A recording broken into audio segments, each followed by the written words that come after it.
Hey guys, welcome back to my channel. My name is Gloria and thank you so much for clicking on today's video.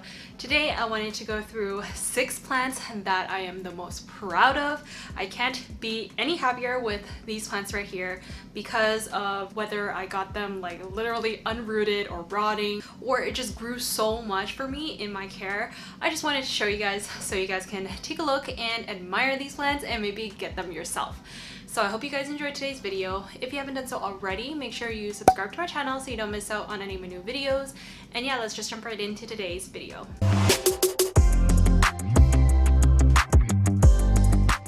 So I'll first off start with my Philodendron El Choco Red. So I got this in an import last fall and right now is end of April.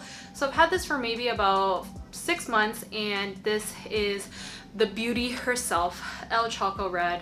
It is very stunning. It gives me like really velvety, beautiful, round, chunky leaves, and this is the most beautiful leaf I've ever seen. I'm hoping it will get bigger as the plant becomes more mature, but it's currently growing in leca. It has a total of 3 leaves, and when the leaves initially come out, they're super red. The backs are super red. It literally gives it its name, Philodendron El Choco Red, but you know, over time it does fade and it's not as apparent.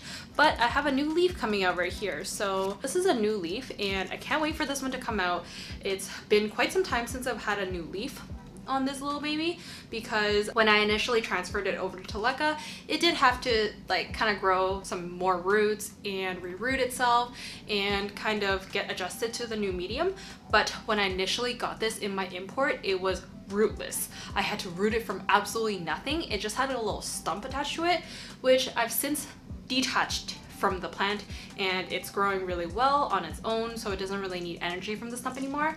But yeah, this is my beautiful beloved prized possession, and I can't live without my Philodendron El Choco Red. I honestly feel so grateful to have ever gotten this plant because it's so rare, it's so expensive, it's so not beginner friendly, to be completely honest, and a lot of people tend to rot their El Choco Reds, but you know, you do have to keep a good eye on it and be a little bit careful. But it's thriving in my care and I'm really happy about it. Moving on, I do want to talk about this one, which I'm sure you guys have seen on my channel so many times now, and it is my Hoya Mathilde. So this Hoya Mathilde has a little bit of like splashiness on the leaves. It really depends on like the lighting conditions I give it, but it has the really circular, beautiful, like thick succulent leaves, very similar to one of its parents, which is the Hoya carnosa, and it has the round shape from the other parent, which is a Hoya serpens. So it's a cross between those two Hoyas, and it grows so insanely quickly that I honestly can't keep up. I've literally chopped this at least like 10 to 15 times to share cuttings, to sell cuttings, to make trades, whatever the case may be. I have literally done so much with this plant and it does nothing but shoot out new growth. Like literally it doesn't get any setback from any of the chops. It just bounces back immediately. And the only trouble I've ever had with this plant is having it flower for me. So it does put out a lot of peduncles, but the peduncles tend to blast before they end up blooming and beautiful flowers are shown. And maybe this spring or summer it will finally bloom for me, because I see like probably 6 peduncles right now. Please flower for me. But otherwise, I'm so proud of this plant.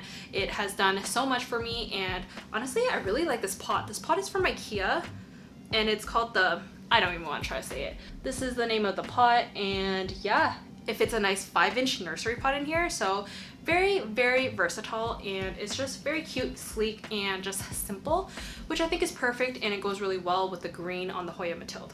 Next up, I want to show you guys my Philodendron Gigas. So this is honestly my most prized possession because it is so beautiful. It is the epitome of like amazing plants and just very beginner friendly. I could cry thinking about this plant, honestly. But yeah, it's my Gigas and it's constantly putting out new leaves. This is the new leaf that comes out, and it usually comes out really bronze and like orangey, and over time it literally grows bigger after it unfurls. So as you can see with this leaf, it looks huge, right? But it comes out a little bit smaller, and then as it darkens to a green color, it gets bigger. So I never really get too concerned when it comes out a little bit small because I know it's gonna get bigger. And yeah, it's just so like velvety and soft. The leaves look so perfect that I cannot complain about this plant whatsoever. It's literally so much better than a melanochrysum and just so much easier. It never has any trouble unfurling. It does really well in a moss pole setup, meaning the aerial roots on each node tend to grow really well into the moss pole and just like cling itself and attach and make each leaf bigger than the last. So yeah, really nice plant. I'm really proud of this plant and how far it's come. There's always like roots coming out the bottom despite the number of times I have repotted it and adjusted the plant. It's just constantly rooting, growing leaves, and just thriving, and it never really gets hit by pests. So I'm really happy with this plant versus some of my other velvet leaf philodendrons. They're a little bit more prone to pests like spider mites or thrips, but this guy has been doing amazing and I'm just so incredibly happy. Anyway, moving on, I want to talk about a kind of simple Hoya. So this is the Hoya Numularoides Pink Corona. So I've also showed this plant on my channel so many times because I'm just so amazed at how big it is. Like, look at the size of this. At least with my Mathilde, I got it as a big plant, so that's why it's still kind of big. But this one I got as the tiniest little plant, probably like 10 leaves, and look at the size of it now. It just literally exploded in less than a year. I would say maybe 10 months since I've had this plant, and it's just so amazing. I love how fuzzy the leaves are and how kind of very succulent. I really like thick leafed Hoyas. I don't really like super flimsy thin leaf Hoyas such as the regular Australis, the regular Hoya Bella, and some Lacunosas, that sort of thing. I really like thick leaves, and the nummularioides is so succulent, and the fuzziness reminds me of like African violets, and it's just like a really nice fuzz. It's not like hairy, but it's like a little peach fuzz, you know, like a peach. So very cute, and I'm just really surprised at how fast it's grown for me.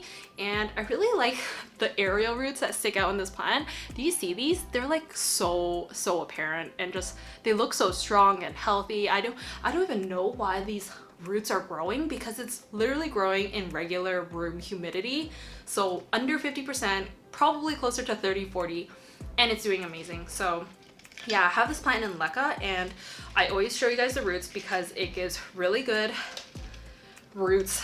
It astounds me how well this plant is doing and how it's never given me any trouble at all whatsoever, and it's just constantly doing good things. And as a plant parent to like 50+ plants, you just want your plants to thrive, and you don't want to have to like micromanage, or at least that's for me because I'm lazy. I don't like to like helicopter mom, you know. But yeah, that one is the Hoya Numularoides. So we're down to the last two plants, and I think I'll go with this one, which is the Anthurium. This is my Anthurium Magnificum, and the reason why I'm so proud of this guy is because it used to come out with leaves like this, half-eaten, like broken leaves, and just chunks are missing, and it just didn't look very good. And I changed absolutely nothing with this plant in terms of how I care for it, but it decided to do this. Like, what? This is a huge leaf, and this was the leaf before that, so you could tell that it's starting to get really, you know, adjusted to my environment and just like really happy in my care. And then when it put out this leaf, I was like, oh hell no, it's just doing amazing. And like when you compare it to the little itty bitty leaves that it used to have, I can't believe it's come so far, and it's just doing so great in my care. It's adjusted really well to the leca. It's really happy. There are so many good roots sticking out, and I just love Anthurium roots. I love looking at them because they're so thick, they look so chunky and like just very healthy, and that's when you know your plant is really happy. So I'm really proud at how I was able to essentially root this plant and give it the conditions and love that it needs to grow so amazing. We're down to the last plant, and this one is my Hoya Thomsonii. So the reason why I'm so proud of this plant is because of how big it's gotten, and I've propagated it a few times already. Some of the propagations I stuck back into the pot versus some I've traded off or sold off, looking really nice and luscious and full. I didn't want just one strand of Hoya Thomsonii like this, which is how the plant originally came with, maybe like 5 leaves like that, and now it's like this. So it's like since doubled in size, and there's so many different strands of new growth. New leaves are constantly pushing out, and the new leaves that have come out in my care are so much fuzzier than what it originally came with. So let me see if I can show you. This leaf. So this leaf right here, this is one of the original leaves that it came with. So as you can see, it's not really fuzzy, but if you compare it to the new leaves that have come out, it's just straight up hairy. Oh my God. All of these new leaves are so like healthy and just fuzzy. I particularly like this plant, not only for its beautiful blooms, in which I don't know if it's ever gonna bloom for me, but it's mainly for the fuzz. I'm totally here for it. I really like fuzzy plants, and this one definitely hits the spot in terms of a fuzzy plant, if you know what I mean. But yeah, that pretty much concludes today's video. I hope you guys enjoyed and found it helpful, and I hope you guys go out and get these plants yourself, because I am so proud of these plants. I'm so happy with their growth. I'm so happy with how far they've come, and they're just so like fantastic. Thank you so much for watching. If you enjoyed today's video, make sure you give it a thumbs up and subscribe to my channel if you haven't done so already, and I'll see you guys in my next video. Bye.